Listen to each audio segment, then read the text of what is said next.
Abhishek, it's been almost 2 years that I've been trying to build my business, and it's the same issue that I'm facing every time that I get stuck on the number of leads that I have and the number of people I'm closing per month and the revenue that is coming in per month. I really don't know what to do. Can you help me out with it a little bit? I'm glad, Adiraj, that you came to me with this particular problem because a lot of business owners these days are making the same mistake of not considering sales as one of the most important aspect of growing their business.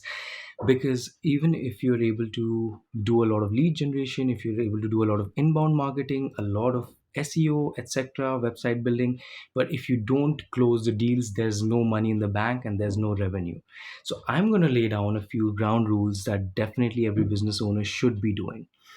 Number one, you should definitely be focused on the buyer centric approach, which basically means that you have to understand the buyer's journey and design your entire sales pitch, your entire product dependent on the buyer's journey.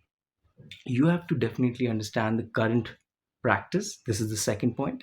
The current practices sometimes do not yield results because you're not doing everything in the right methods. You have to analyze it and see if there are any changes that are necessary, and you should bring them about.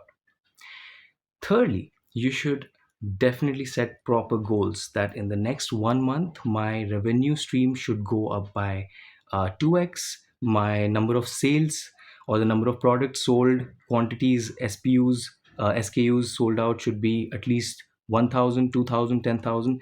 Set clear goals and make sure that the criterias are met at the end of every month, without which you will fail more often than not.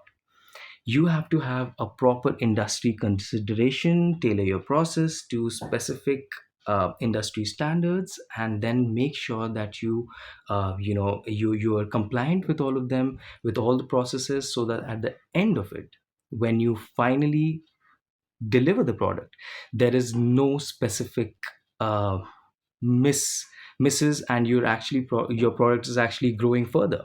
Now, how do we really do that? Firstly, there has to be a lot of prospecting. You have to identify and research the potential customers and build a targeted lead list, like a funnel, which is very important. You have to do a lot of qualifying because you might have a lot of unqualified leads, but you have not connected with them. You end up finding out there are thousands of leads, but more than 90% of them are not useful for your business. They might not even be interested in buying your business. Third, you should do a lot of research and preparation. Gather information about the prospect's need and challenges. Fourth, effective pitching. You have to craft compelling value propositions tailored to the prospect's specific situation. You have to personalize your sales strategies to your specific clients, without which it will be a total failure because people don't like to be sold to.